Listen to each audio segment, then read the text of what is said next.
지난주 말씀 혹시 기억나시죠? 지금 여호수아가 어떻게 하나님의 말씀 안에서 형통한 삶을 누렸는지를 나눴습니다. 그래서 저는 그렇게 좀 우리 사랑하는 성도들의 삶 말씀 안에서 형통하게 하소서. 여러분의 삶이 진짜 형통할 것입니다. 그래서 청년의 때는요, 하나님 돌아가지 않게 하시고 헤매이지 않게 하시고 곧장 믿음의 길로, 꿈과 비전의 길로 가게 도와주시고, 가정을 이룬 우리 패밀리 커뮤니티 지체들, 사랑하는 성도님들은 하나님 열매를 보게 하시되 하나님 그 안에서 하나님의 수준의 형통의 삶을 열어가게 도와주소서 기도하고 있습니다. 그런데 오늘 이 질문으로 시작해 봤어요. 하나님은 여호수아를 어떻게 형통하게 하셨을까요? 그럼 형통의 구체적인 내용 세 가지를 나누려 합니다. 형통하라. 형통한 게 뭔지를 조금 더 구체적으로 우리가 배우는 거예요. 그리고 그 형통을 여러분의 삶에 이루는 겁니다. 이루는 거예요. 하나님께서 분명히 이 말씀을 우리 모든 성도들의 삶에 이루게 하실 것입니다. 첫 번째인데요, 첫 번째 전술, 믿음의 선포입니다. 첫 번째 전술이에요. 이렇게 세 가지 전술을 나눌 건데, 첫 번째는 믿음의 선포입니다. 여호수아 6장부터 6, 7, 8, 9, 10장에 걸쳐서 하나님께서 이 가나안 땅, 약속의 땅, 그 가나안 정복 전쟁을 어떤 방식으로 이루어 가시는지를 보여주고 있습니다. 그런데 6장 그 첫 번째 전투에서 하나님께서 말씀하신 방법, 그게 무엇이었냐면 믿음의 선포였습니다. 6장 1절 2절 같이 함께 읽습니다. 시작. 이스라엘 자손들로 출입한 자가 없더라. 여호와께서 여호수아에게 이르시되 보라, 내가 여리고와 그 왕과 용사들은 내 손. 자, 여리고성, 첫 번째 전투는 여리고 전투입니다. 이 여리고 성의 상태가 어떤지를 1절에 설명하고 계세요. 여리고는 굳게 닫혀 있다. 여리고의 상태가 어떻다고요? 굳게 닫혀 있고 출입하는 사람이 한 명도 없었습니다. 출입하는 사람이 단 한 명도 없었어요. 왜 그랬을까요? 왜 출입하는 사람이 없었을까요? 이스라엘 백성들이 앞에 왔습니다. 그러면 나가서 싸워야죠. 그런데 여리고 성은 문이 닫혀 있고요, 아무도 나가는 사람이 없어요. 여호수아 2장에 보니까 여리고 정탐꾼을 보냈을 때 그 여리고 사람들의 심리적인 상태를 기록하고 있어요. 우리가 너희를 심히 두려워하고, 이스라엘 백성들을 두려워했대요. 두려워하고 이 땅 주민들이 다 너희 앞에서 간담이 녹나니, 간이 쪼그라들었답니다. 녹아버렸대요. 두려워서요. 이유를 이렇게 설명해요. 10절. 이는 너희가 애굽에서 나올 때의 출애굽 사건을 기억했던 거예요. 소문만 들었던 겁니다. 실제 본 것도 아니에요. 소문을 들었어요. 야, 출애굽을 하는데 홍해를 갈랐다더라. 애굽의 군대가 다 죽었다더라. 이 소문을 들었던 거예요. 제가 읽어볼게요. 너희가 애굽에서 나올 때 여호와께서 너희 앞에서 홍해물을 마르게 하신 일과 너희가 요단 저쪽에 있는 아모리 사람 두 왕 시온과 옥에게 행한 일, 곧 그들을 전멸시킨 일을 우리가 들었음. 가나안 땅을 기준으로 요단강 서편에 있는 두 나라가 있었습니다. 바산 왕 옥과 아모리 왕 시온, 이 두 왕이 있었는데, 그 역사 성경에 말고 역사의 책을 참고해 보면 이 두 왕이 어느 정도로 그 시대에 강력한 국방력을 갖고 있었는지를 기록하고 있는 책들이 있어요. 아, 간단하게 기록했지만 정말 강한 민족들이었구나, 이걸 알게 되는 거죠. 근데 그 두 왕을 전멸시켰대요. 그 두 민족을 전멸시킨 일을 소문으로 들은 거예요. 그 이스라엘 백성들이 요단강을 건너서 넘어왔다는 소문을 들은 겁니다. 그래서 11절 같이 읽어볼게요. 시작. 이야, 정신을 잃어버릴 만큼 사람들이 두려워 떨고 있는 거예요. 그러면 여리고 성이 문이 닫혀 있는 이유가 알겠죠? 거기에서 사람들이 출입하지 않는 이유는 뭐예요? 무서워서, 두려워서 나갈 수가 없는 거예요. 성벽 밖으로 나갈 수가 없는 상태인 겁니다. 두려워 떨고 있어요. 여리고 성은 굳게 닫혀 있습니다. 그런데 여기서 하나님이 말씀하시는 전쟁 방식이 신기해요. 하나님이 말씀하시는 전쟁 방식이 두려워 떠는 자들, 나오지 않는 그 견고한 진 안에서 나오지 않는 그 사람, 그 자들을 위해서 하나님이 어떤 전쟁 방식을 선택하셨어요? 첫 번째 전술인데요, 그게 바로 믿음의 선포였어요. 3절부터 볼게요. 너희 모든 군사는 그 성을 둘러 성 주위를 매일 한 번씩 돌되 엿새 동안을 그리하라. 6일 동안 성 한 바퀴씩을 계속 돌으래요. 4절 제사장 일곱은 일곱 양강 나팔을 잡고 언약궤 앞에 나아갈 것이 일곱째 날에는 그 성을 몇 번 돌래요? 7번 돌며 제사장들은 나팔을 불며 제사장들이 양강 나팔을 길게 불어 그 나팔 소리가 너희에게 들릴 때는 백성은 다 큰 소리로 외쳐 부를 것이라. 그리하면 성벽이 무너져 내리니. 이스라엘 백성들에게 숙제가 무엇이냐면 성벽을 무너뜨리고 침투에 들어가야 되는 거예요. 성벽을 무너뜨리는 방법이 무엇이었냐면 하나님의 명령이 그 무너뜨릴 만한 장비를 챙겨와서, 무기를 챙겨와서 성벽을 부시라고 안 하셨어요. 무엇을 하래요? 큰 소리를 선포하래요. 큰 소리를 선포하래요. 그리하면 성벽이 무너져 내리리니 백성은 각기 앞으로 올라갈지니라. 성벽을 무너뜨리는 방법을 말씀하셨어요.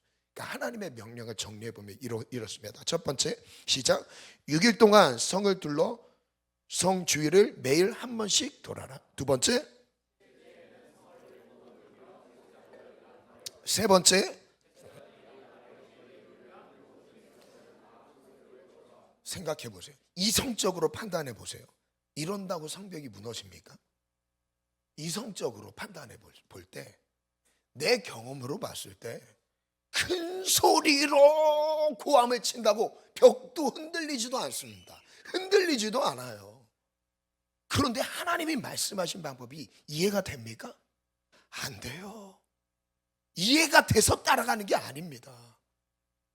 이해가 돼서 순종하는 게 아니에요. 순종 자체는 이해가 안 돼요. 이해가 될 수가 없는 거예요. 바로 이거였어요. 아무리 생각해봐도 여기서 주시는 메시지는 바로 이거 같아요. 아무리 쉬운 상대를 만났다 할지라도 자기 방법대로 싸우지 말라는 겁니다. 그 사람들이 두려워 떨고 있어도요, 자기 방법대로 싸우지 말라는 거예요. 자, 사진을 한번 띄워주시겠어요? 이 여리고 성이 얼마나 견고한 진인지를 보게요. 여리고 성을 복원했을 때 한번 나타내 본 그 조감도입니다. 성이 두 성벽이 두 겹으로 쭉 둘러싸여 있습니다. 두 겹으로. 이 여리고 성의 특징이에요. 그리고 이 두 겹으로 쌓여 있는 성벽을 확대를 해보니까 이런 형태로 여리고 성이 건축되어 있습니다. 얼마나 성벽이 견고한지를 한번 보세요. 두께예요. 야, 두께가 4m입니다. 안쪽 두께는 4m예요. 바깥쪽 성벽 두께는 2m 정도 됩니다. 높이요. 높이 보니까 7m 이상이 돼요. 그리고 여기 기초가 있고요. 그 위에 쌓여져 있는 또 다른 성벽이 있는 거죠. 야, 얼마나 높습니까? 이게 성을 둘러싸여 있어요. 고고학자들에 의하면 여리고 성은 참고로 이 안에서 몇 달을 생활을 해도 전혀 문제가 없는, 성벽이 닫혀 있어도 전혀 문제가 없는, 살아가는 데 있어서 전혀 어려움이 없을 만큼의 성이라고 하더라고요. 그런데 이 성을 구조를 한번 정리해 볼게요. 첫 번째는 외벽과 내벽 두 겹으로 되어 있죠. 두 번째는 외벽 두께가 2m예요. 기초 성벽 그림으로 한번 띄워주시겠어요? 외벽 보면 기초 성벽 하부 옹벽이 5m, 그 위에 7m의 벽돌로 쌓아놨습니다. 내 쪽 안쪽 벽은요 두께가 4m예요. 지상으로부터 14m 정도가 됩니다. 높이가 14m예요. 말이 14m죠. 진짜 높아요. 인간이 느끼는 가장 공포심이 크게 느껴지는 그 정도의 높이잖아요. 14m. 야, 그 쉽게 올라갈 수도 없고 그 올라간 길에서 내려올 수도 없습니다. 그 성벽을 타고 올라갔어요. 그리고 그 다음 안쪽 성벽을 딱 넘어가면 밑에 낭떠러진 거예요. 쉽게 갈 수가 있는 구조가 아닌 겁니다. 네 번째, 그 성의 크기가 10,000평 정도가 됩니다. 이 성의 크기가 면적이 10,000평 정도 되는데 여기에는 약 2,000명 정도, 1,500명에서 2,000명 정도 거주할 수 있는 면적이라고 하더라고요. 자, 그런데 여기에서 질문입니다. 왜 나팔을 불라고 하셨을까요? 전술 방법이에요. 전투 방식. 첫 번째, 나팔을 부는 거예요. 말씀 읽어볼게요. 시작.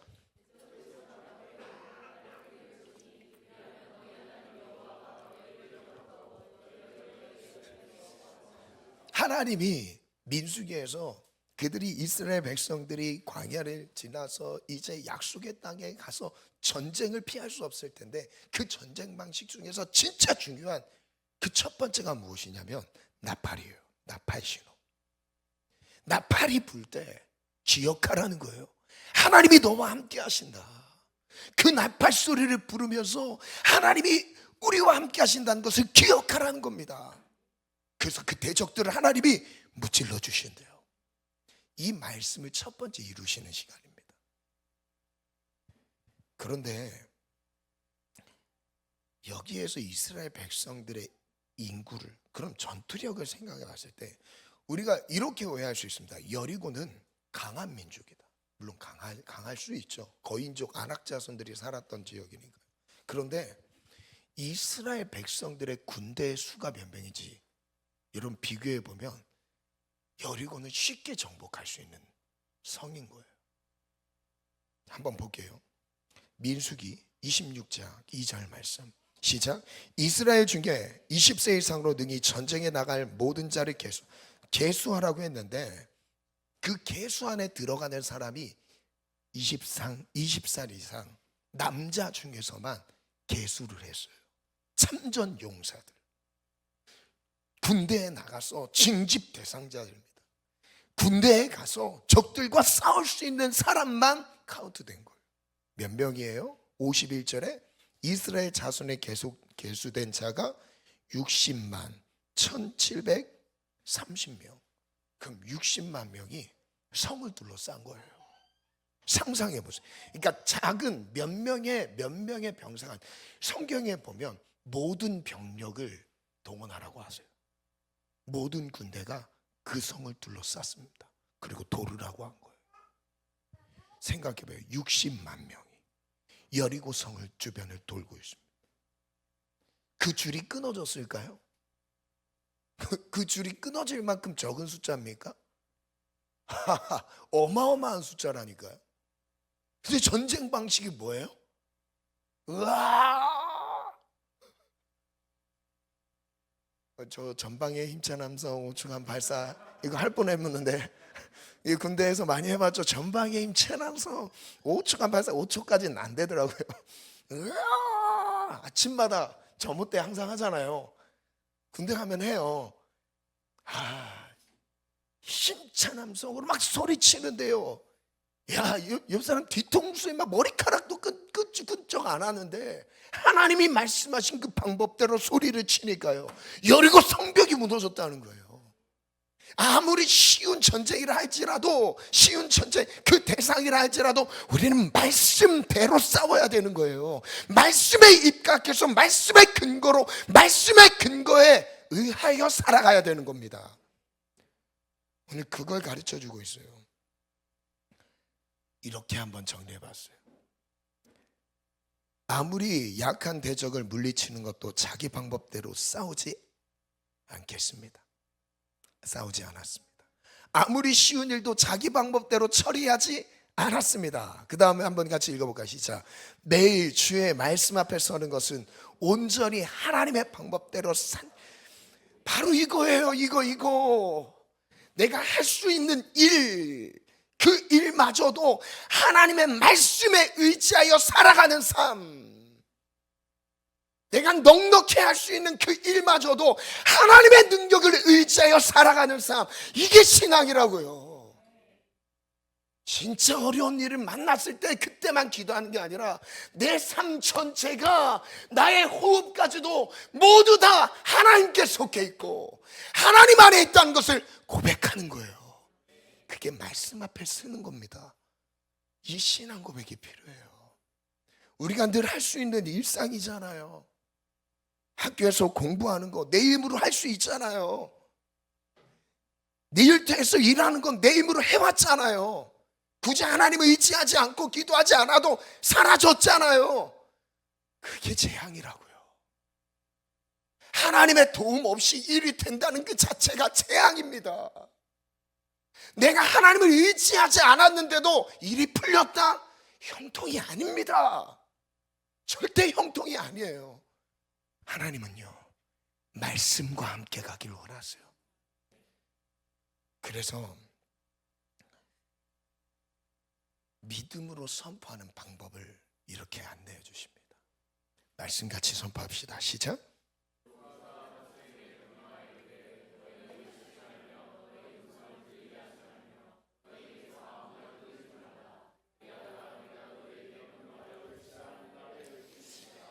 가만히 있으래요.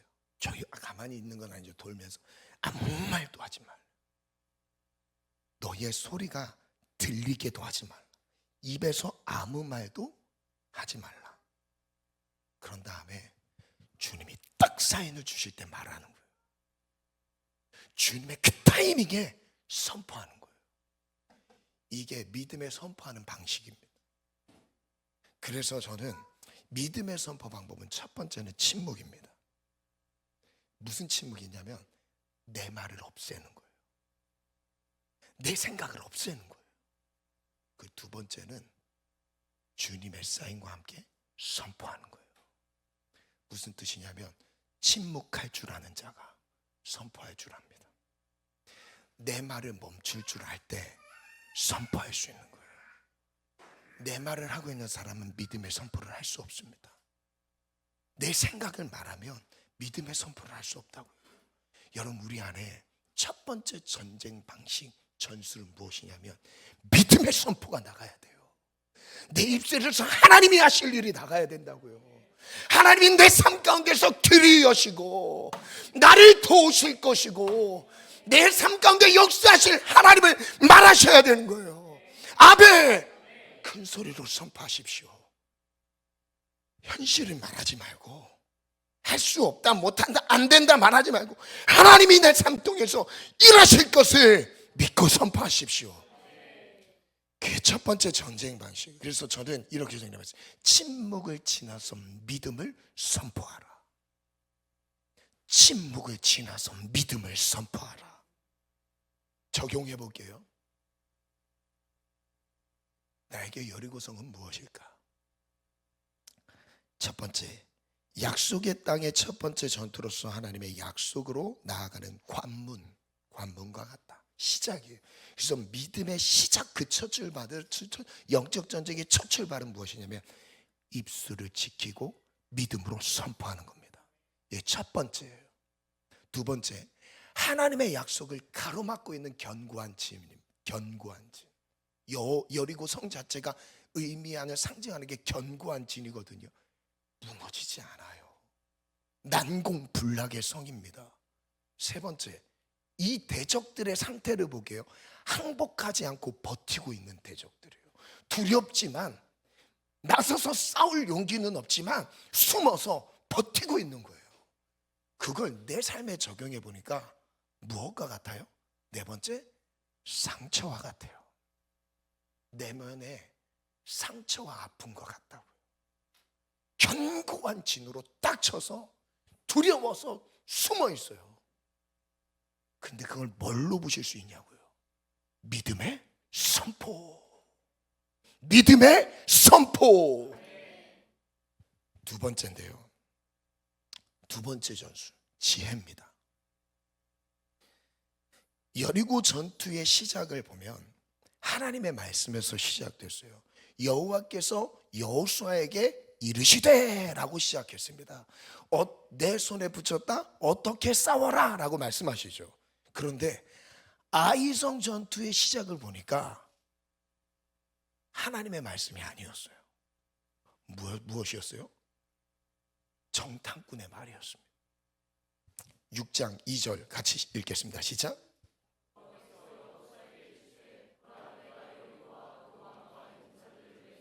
하나님 약속해서요. 내 손에 넘겨주었다. 이게 새 전투의 공통점이 무엇이냐면 내 손에 넘겨주었대요. 그런데 반면에 7장으로 딱 넘어가니까 아이성 전투의 때 보니까 아이를 정탐하고 여호수아에게로 돌아와 그에게 말합니다.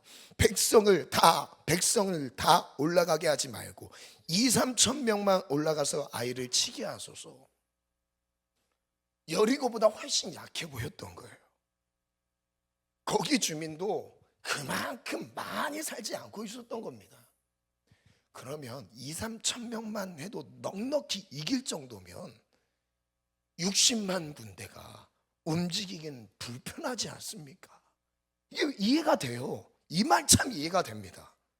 그런데 뭐라고 얘기해요? 2-3천 명만 올라가서 아이를 치게 하소서. 그들은 소수이니 적은 숫자래요. 적은 숫자. 모든 백성을 그리로 보내어 수고롭게 하지 마소서. 모든 사람이 갈 필요 없지 않습니까? 백성 중 3천 명쯤 그리로 올라갔다가 아이 사람 앞에서 도망합니다. 패했어요. 3천 명이 소수와 싸우다가 패했다고요. 그 다음 표현, 이런 표현이 나와요. 이스라엘 백성들의 마음이 물 녹듯 녹았대요. 물 흐르듯 녹아버렸대요. 두려워 떨고 있는 상태인 거예요. 적은 숫자 앞에서 두려워 떨고 있습니다. 자, 아이성 전투의 패배의 이유가 뭘까요? 불순종입니다.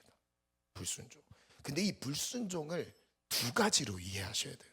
첫 번째 불순종은, 자, 이거 이해를 진짜 잘 하셔야 됩니다. 첫 번째 불순종은 하나님의 명령을 따르지 않은 것이 불순종이었어요. 무엇이었죠? 온전히 바치라 했는데 온전히 바치지 않았어요. 아간의 범죄가 있었죠. 그래서 하나님이 그걸 막으셨습니다. 두 번째 불순종은 무엇이냐면 조금 더 깊은 메시지예요. 하나님께 묻지 않았어요. 하나님의 음성으로 시작했던 여리고 전투와 다르게 아이성 전투는 쉽게 할 수 있겠다는 거예요. 전쟁에 이겼던 경험이 있었다는 거예요. 그때 넘어진다는 거예요. 여러분, 우리가 언제 넘어지는지 아십니까? 하나님의 음성이 중요한데 이거 의지하지 않으면 넘어집니다. 이거 놓치면 넘어지는 거예요. 아무 일 없겠죠. 이거 별일 아닌데 거기서 넘어진다고요. 그 앞에서 두려워 떨고 있다고요. 그냥 물리적인 힘으로도 싸워서 이길 수 있는 대적 앞에서 두려워 떨고 있다고요. 전세가 역전되었어요. 그런데 여기에서 중요한 인사이트가 있습니다. 여호수아가 했던 행동이에요. 하나님이, 잘 보세요. 여호수아가 그 패전의 소식을 듣고, 야, 안 되겠다, 3천 명으로 안 됐어? 야, 60만 더 가자, 이렇게 안 합니다. 여호수아 여기서 밤새도록 여호와 앞에 엎드려 있습니다. 성경 표현이 이렇게, 여호와의 궤 앞에서 엎드렸어요. 그리고 괴로워합니다. 이 작은 실패 앞에서 두려운 거예요. 이 작은 실패가 크게 다가오는 겁니다. 여러분, 이게 믿음의 사람이에요. 대수롭지 않게 여길 수 있어요. 우리 많은 병력이 있는데 다시 싸우면 되지. 그게 아니라고요. 어떻게 했어요? 이렇게 합니다. 이 12절에 보면 이런 표현을, 내가 다시는 너희와 함께 있지 아니하리라. 하나님이 이 마음을 이렇게 전했어요. 너네 순종 안 했니? 난 다시는 너와 함께 하지 않을 거야. 하나님 속상하셨던 거예요. 이 말은 나는 진짜 너희와 함께 안 할 거야 라는 하나님의 의도로 느껴지십니까? 하나님의 서운한 마음이 느껴지십니까? 하나님 서운한 마음이에요. 그 이후에 하나님 함께 하지 않으셨어요? 아니요. 그 뒤에 이런 표현합니다. 6절 9절에 보니까 여호수아가 슬퍼하면서 엎드려 있죠. 6절에 여호와의 궤 앞에서 엎드려 저물도록 있다가 10절에는 이런 표현이 나옵니다. 여호와께서 드디어 말씀하셨어요. 여호와께서 여호수아에게 이르시되 일어나라, 어찌하여 이렇게 엎드려 있느냐. 그 이유를 설명해 주세요. 온전히 바친 물건이 사라졌다. 불순종이다. 그러면서 회복시켜요. 묵상글을 한번 정리해 봤어요. 실패의 원인, 우리에게 충분히 적용할 수 있는 내용이에요. 이스라엘은 두 가지 불순종에 빠졌습니다. 첫 번째 불순종은 하나님의 명령을 따르지 않았습니다. 온전히 바치지 않은 상태로 하나님으로부터 약속을 받으려고만 했습니다. 하나님은 죄를 짓지 말라고 말씀하시는 것이 아니라 온전히 바치라고 말씀하셨습니다. 제가 여기서 말하는 그 죄를 좀 더 이해해 볼게요. 흠없이 도덕적으로 완벽한 상태로 살아가라는 것이 아닙니다. 오해하시면 안 돼요. 죄에 대해서 흠없는 상태로, 도덕적으로 완벽한 상태로 전쟁하라? 그러면 해줄게. 이게 아니라니까요. 순종의 개념은 관계예요. 관계. 하나님의 말씀에 순종했다는 것은 그 관계가 세워졌고 연결된 걸 보여주고, 온전히 바쳤다는 것은 여기서 이렇게 이해해 봤어요. 온전히 바쳤다는 것은 이 모든 전쟁이 하나님께 속한 것이며 하나님께 승리의 영광을 돌리는 것과 같습니다. 그 영광을 자기 욕심으로 채웠던 것입니다. 이것이 불순종입니다. 두 번째 불순종은 하나님께 묻지 않았습니다. 하나님의 음성을 듣지 않고 움직였습니다. 이전의 경험을 의지해서 전진했습니다.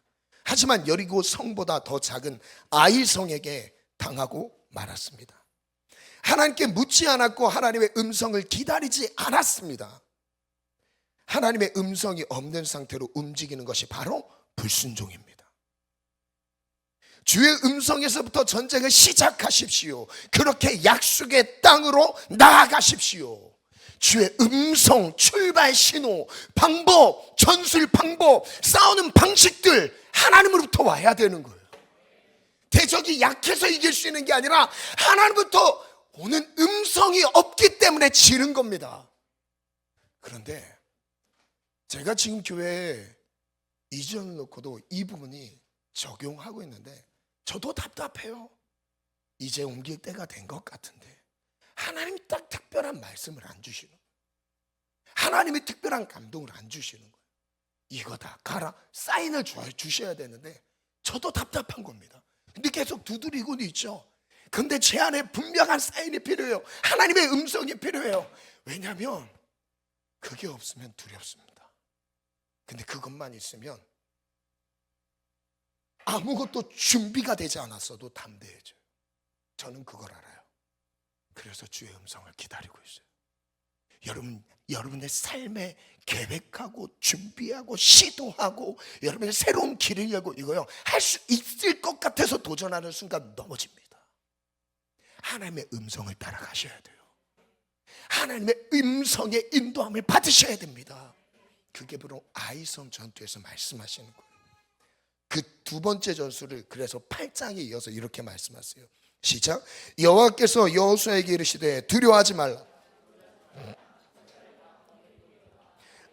자, 잠시만요. 그 적은 군대를 하나님께서 상대할 때 몇 명 가라고 하세요? 모든 군사를 동원하래요. 모두 가래요. 이유가 뭘까요? 왜 그 작은 민족을 치는데 적은 병력으로 할 수도 있는데 하나님의 능력을 충분히 나타낼 수 있잖아요. 수싸움이 아니잖아요. 그런데 왜 전 병력을 동원해서 다 같이 가서 싸우라고 왜 그렇게 말씀하셨을까요? 왜일까요? 모두에게 하나님이 말씀하시는 전쟁 방식의 승리를 경험하길 원하시는 거예요. 모두가 다 그걸 경험하길 원하시는 거예요. 이 싸움은 너네가 잘해서 싸워서 이기는 게 아니라, 너네 전술이 좋아서 이기는 게 아니라, 너네 무기가 좋아서 인력이 많아서 이기는 게 아니라 하나님이 하시는 것을 보여주길 위해서 이끌고 가시는 겁니다. 여러분, 우리의 인생의 길을요 하나님께 드리셔야 됩니다. 모든 결정권을 하나님께 드리셔야 돼요.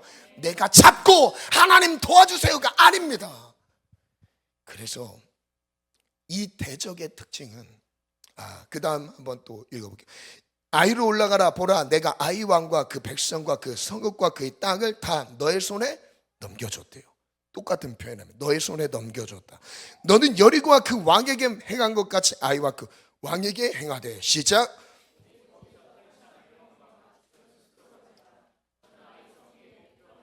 여기서 말씀하시는 전략은 복병을 둘지니라. 복병을 둘지니라.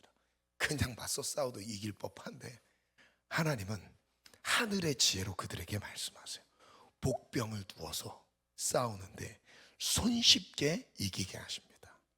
그러면 왜 복병을 두라고 하셨을까요? 왜?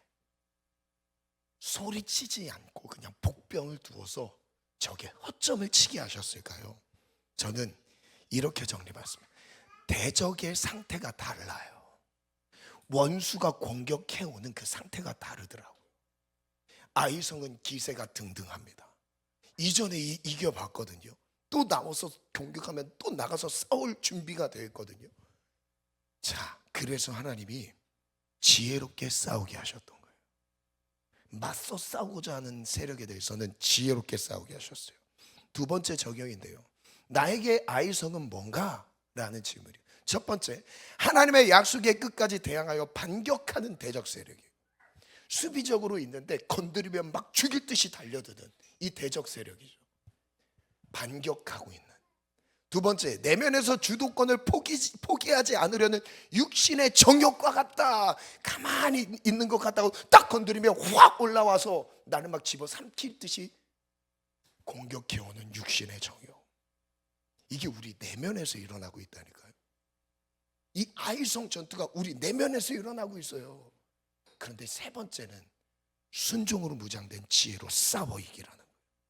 피했다가 쳤다가 피했다가 쳤다가 육신의 정욕을 피했다가 공격했다가.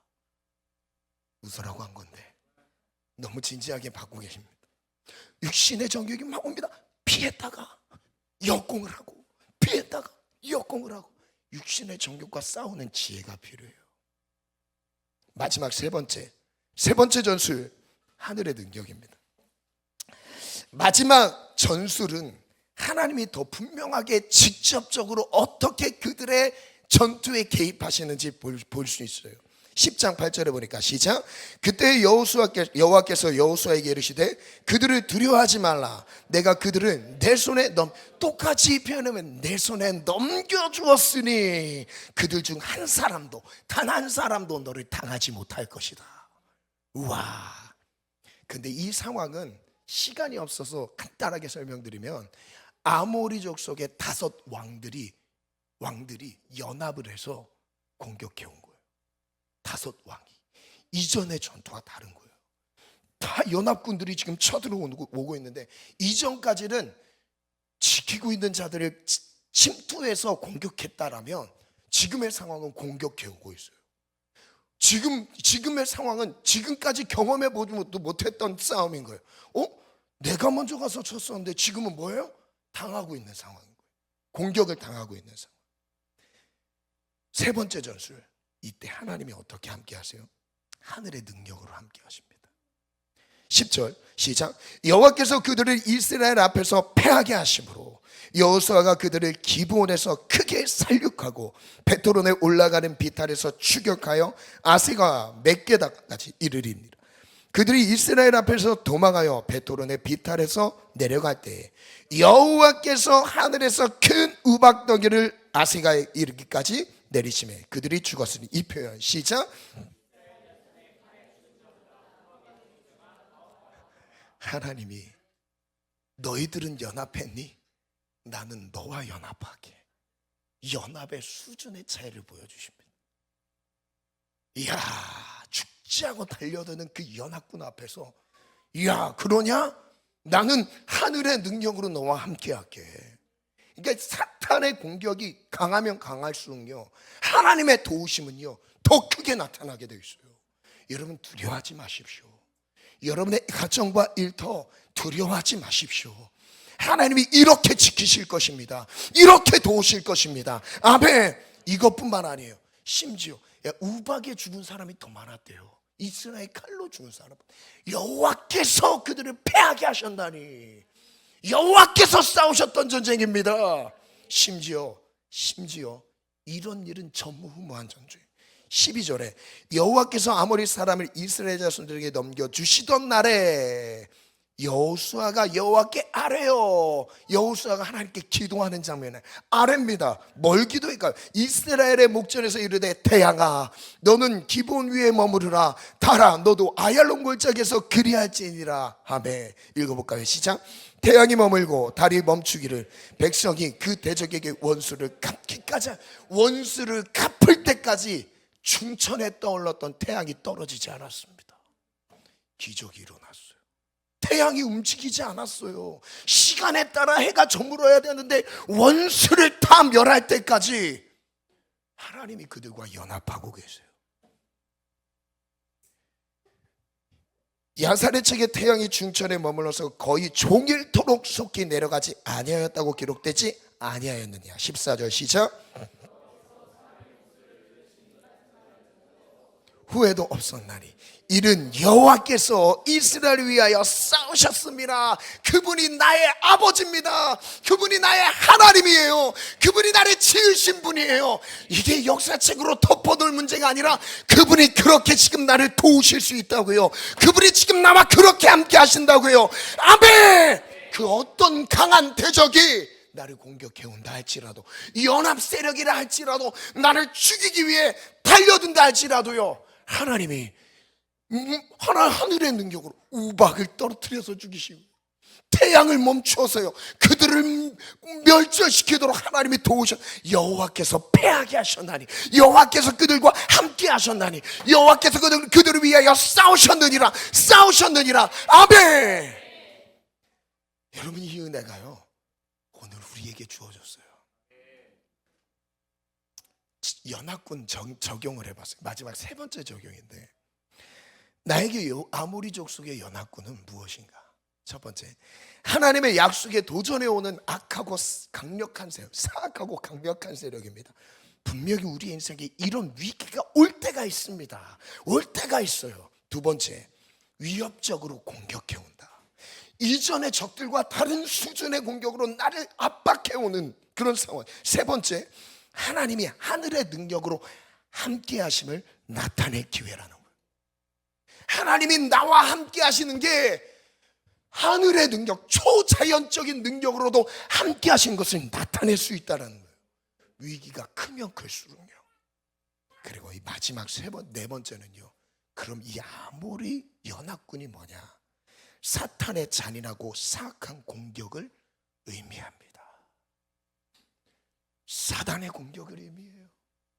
악한 영들, 우리는 속수무책입니다. 그 연합군 앞에서 이길 수가 없어요. 우리의 힘으로 대항할 수가 없어요. 그런데 사단의 공격이 똑같죠. 그러나 기도해요. 하나님이 태양을 멈추시면서 도우시고 큰 우박덩이를 떨어뜨려서 도우십니다. 이 세 가지 전투를 정리해봤어요. 표로 한번 나타냈는데요, 영적 전쟁의 단계를 세 단계로 한번 이해해 볼게요. 여리고 전투는요, 내면의 상처와의 싸움, 여러분 이걸 극복하셔야 됩니다. 상처에 머물러 있으면 안 돼요. 과거의 어린 시절의 아픔에 머물러 있으면 안 돼요. 믿음으로 선포하고 그 견고한 진을 거무시기를 바랍니다. 아멘. 전쟁 방법이 정말 중요하죠. 하나님 말씀에 순종하고요, 이 불순종이라는 개념을 두 가지를 이해하시고 싸우셔야 돼요. 하나님의 명령에 따르지 않는 것도 불순종이지만 그 음성을 듣지 않는 것도 불순종입니다. 그러니까 불순종의 개념은 우리 살아가는 젊음의 교회 성도들은 더 깊은 차원에서 이해하시기를 바랍니다. 두 번째 단계, 반주 준비해 주시고, 두 번째 단계는 아이성 전투죠. 끝까지 대항하는, 반격하는 세력. 우리 안에 내가 공격하지 않으면 가만히 있다가 내가 뭔가 하나님께 더 가까이 나가려면 끝까지 따라붙어서 막 끌어내리는 이 세력이 있습니다. 내 안에 육신의 정욕. 여러분 지혜가 필요합니다. 이 복병을 두는 지혜를 허락하여 주소서. 피하고 칠 수 있는 지혜를 허락하소서. 마지막 세 번째 단계는 기본 전투죠. 연합하여 우리를 위협하는 공격적인 세력이죠. 사탄의 공격에 대해서 하나님이 어떻게 우리를 도우신다고요? 하늘의 능력으로 도우신다고요. 하나님이 싸워주신다고요. 하나님이 우리를 지키신다고요. 우리를 붙드신다고요. 우리에게 생리를 안겨주신다고요. 아멘. 그래서 오늘 본문이 이렇게 나온 거예요.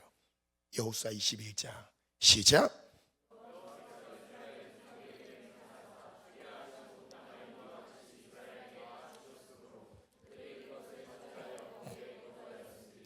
여호와께서 그들의 주위에 안식을 주셨으되 그 조상들에게 맹세하신 대로 하셨으므로 그들의 모든 원수들 중에 그들과 맞선 자가 하나도 없었으니 이른 여호와께서 그들의 모든 원수를 그들의 손에 넘겨주셨습니다. 우리에게 모든 원수들을 우리의 손에 넘겨주셨도다. 넘겨주셨도다. 너의 손에 원수를 넘겨주셨도다. 넘겨주셨도다. 하나님이 우리를 두렵게 하는 대적 세력이 있다 할지라도 우리의 손에 넘겨주셨대요. 우리의 손 하나 있다고 말씀하십니다. 믿으시면 아멘. 그래서 45절입니다 시작.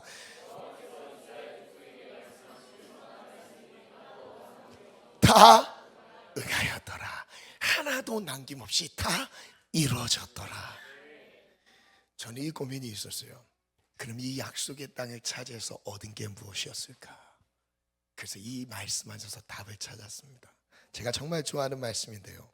너희가 요단을 건너 여리고에 이른즉 여리고 주민들 곧 아모리 족속과 브리스 족속과 가나안 족속, 헷 족속, 기르가스 족속, 히위 족속, 여부 족속이 너희와 싸우기로 내가 그들을 너희 손에 넘겨주었으며 내가 왕벌을 너희 앞에 보내어 그 아모리 족속의 두 왕을 너희 앞에서 쫓아내게 하였나니 너희의 칼이나 너희의 활로서 이같이 한 것이 아니며 우리의 무기로 한 것이 아니라는 것을 경험하게 하신 거예요. 그래서 목소리, 나팔 소리를 들리게 하셨던 겁니다.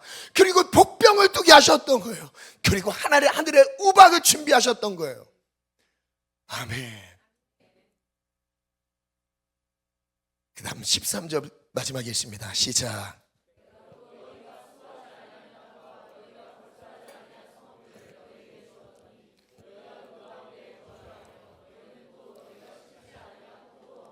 감람원의 열매를 먹는다 하셨느니라. 우리 사랑하는 성도님들을 위해 중보하는 가운데 주신 제안의 약속의 말씀입니다. 너희가 건설하지 않은 성읍을 차지하게 하실 것이다. 너희가 심지도 않은 그 열매를 먹게 하리라. 누구에게요? 말씀을 따라 순종하며 다른 사람들에게. 약속의 땅에서 누리는 해. 그래서 세 가지예요.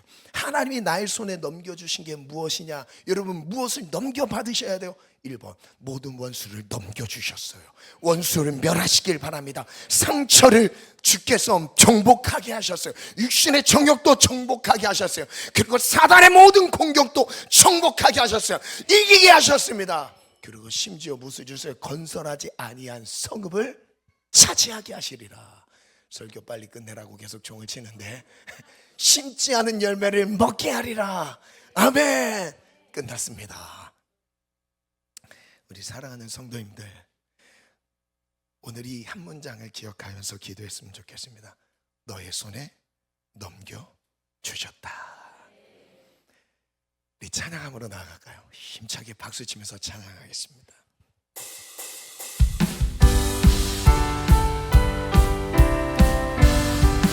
허락하신 새 땅에, 허락하신 새 땅에 들어가려면 맘의 준비 다하여 힘써 일하세. 아멘. 여호수아 본받아 앞으로 가세. 아멘. 우리 거할 첫 소리 주님 품이세. 시험 환난 당해도 낙심 말고서 맘의 걱정 버리고 일하세. 여호수아 본받아 앞으로 가세. 우리 거할 첫 소리 주님 품이세. 아멘. 앞서가신 예수님 바라보면서 모두 맘을 아파요 힘써 일하. 여호수아 본받아 앞으로 가세. 우리 거할 첫 소리 주님 품이세. 일할 곳이 아직도 말이 우리가 차지할 약속의 땅이 26년도에 펼쳐져 있습니다. 쭈그려 앉아있지 말고 우리 믿음으로 전진합시다. 믿음으로 선포하며 나아갑시다. 약속의 땅으로 접어 걸어갑시다. 아멘. 우리 처음부터 1절부터 허락하신 새 땅에 들어가려면 맘의 준비 다하여 힘써 일하세. 여호수아 본받아 앞으로 가세. 우리 거할 첫 소리 시험 환난 당해도 낙심하지 않습니다. 담대하게 일어나라. 아멘. 일하세. 여호수아 본받아 앞으로 가세. 우리 거할 첫 소리 주님 품이세. 앞서가신 예수님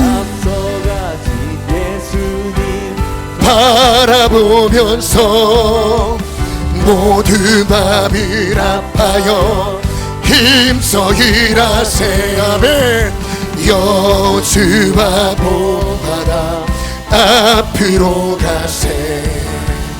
우리 거할 첫 소리 주님 품이세. 아멘. 일할 곳이 아직도 말이 있으리 담대하게 나가서 힘써 일하세.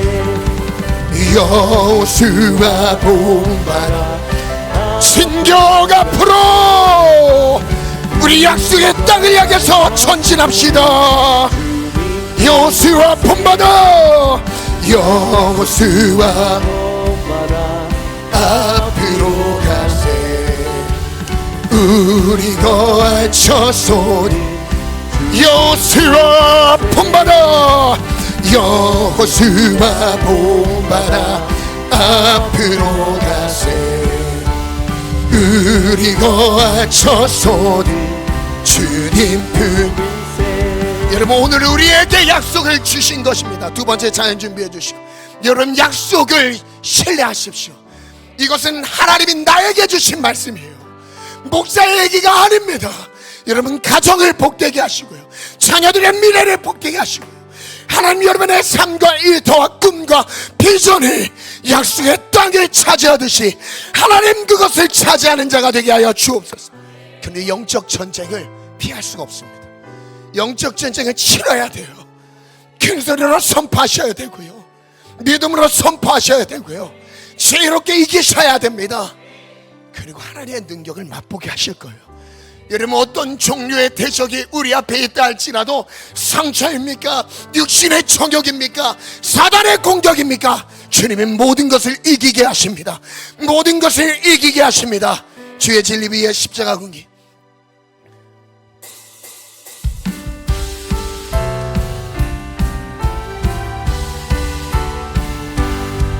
주의 진리 위에 십자가 군기 하늘 높이 들고서 주의 근사되어 영광스럽게 찬송하며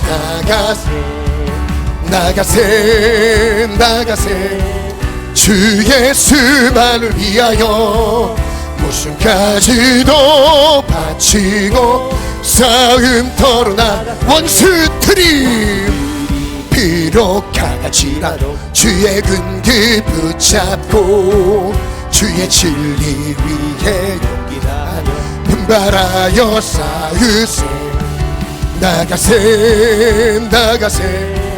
주 예수만을 위하여 무슨 가지도 바치고 싸움터로 산과 일광 가는 곳마다 주의 근기 날리며 반갑고도 기쁜 승리의 소리 온 세상에 나가세 주 예수만을 위하여 무슨 가지도 바치고 싸움터로 나가세 원수들은 인비 예수 하나 없이 패하고 아멘 영광스럽게 온들이에 나가세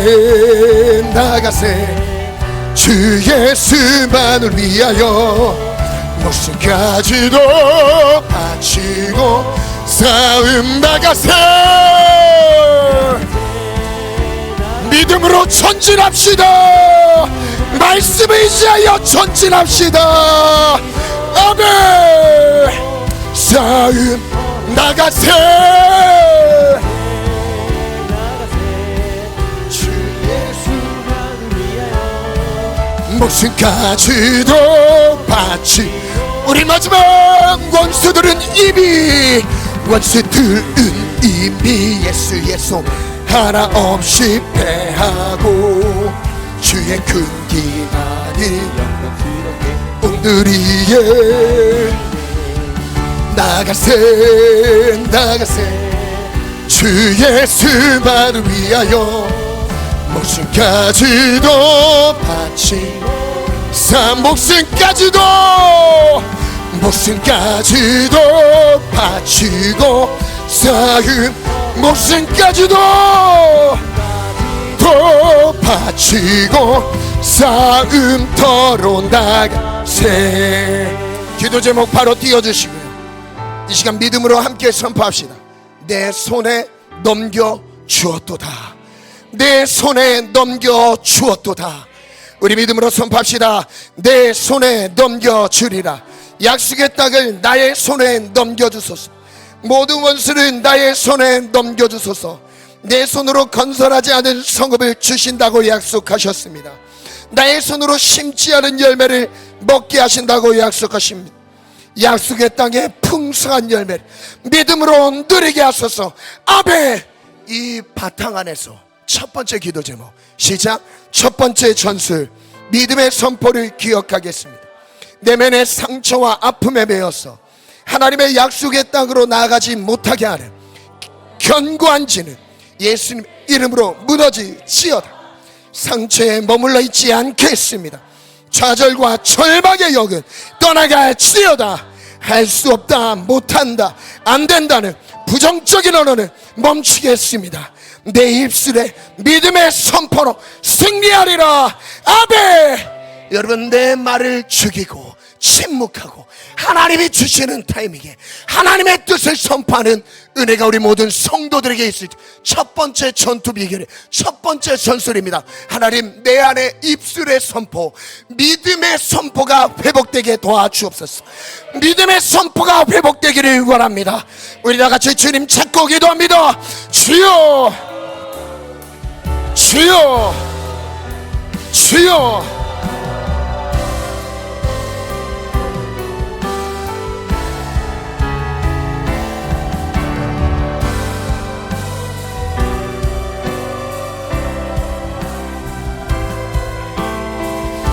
믿음으로 선포하라. 두려워하지 말라. 견고한 진 무엇으로 무너질 수 있는가? 하나님의 말씀을 의지하여 나팔을 부르라. 나팔 소리를 들리게 하라. 내가 기억하리라. 내가 너와 함께하리라. 내가 싸우리라.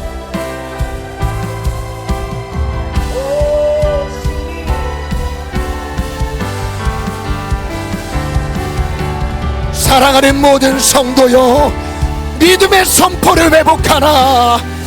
내가 하고 싶은 말을 하는 게 아닙니다. 믿음의 선포, 믿음의 선포.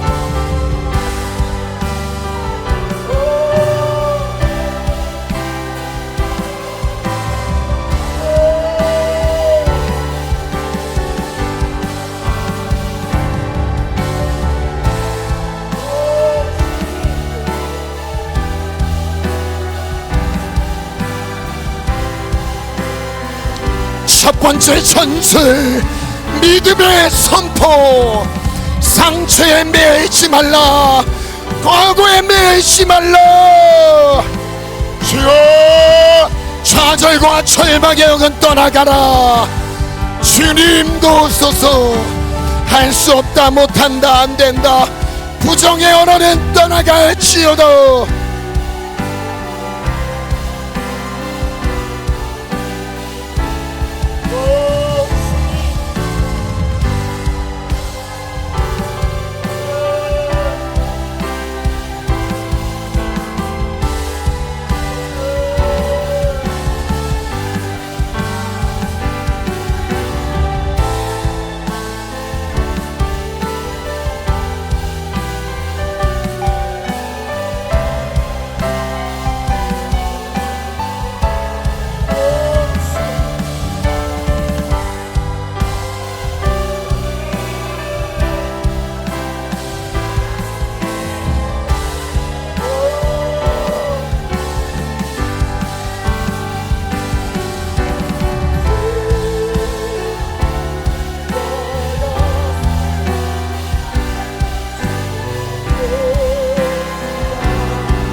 우리 시간 다시 한번 기도하겠습니다.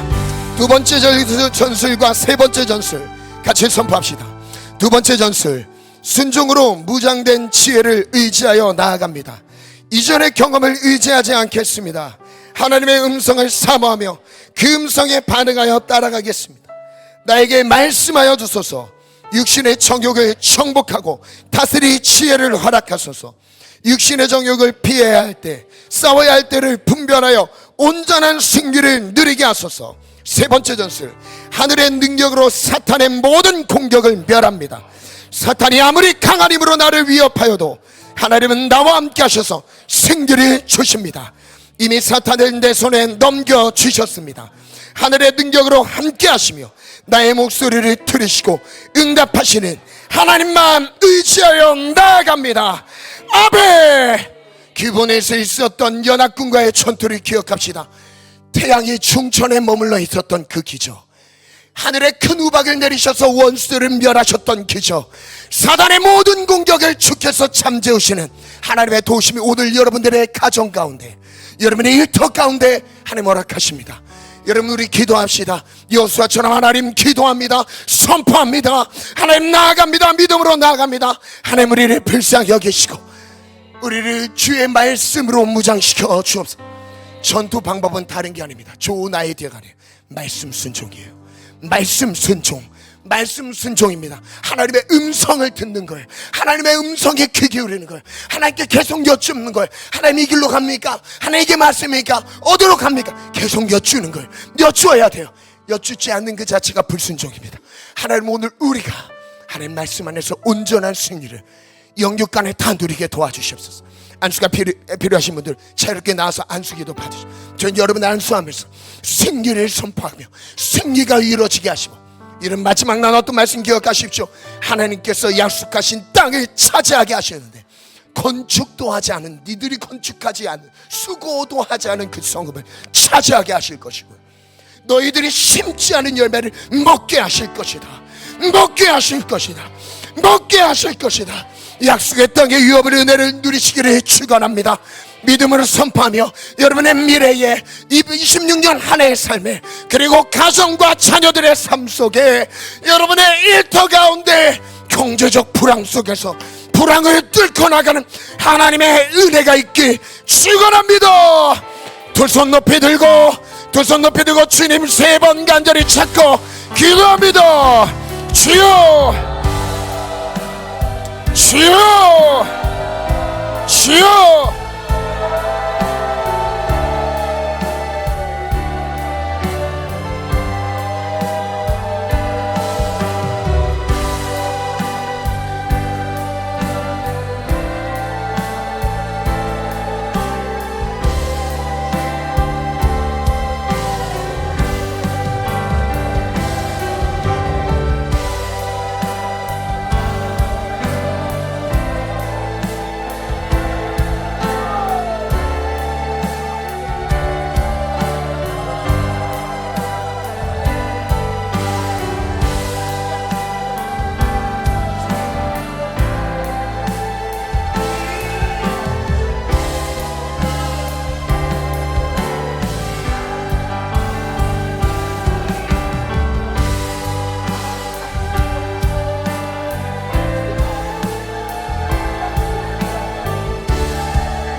고백했소. 주가 하나님 대발지어다. 열반과 세계 누군데 주가 높임을.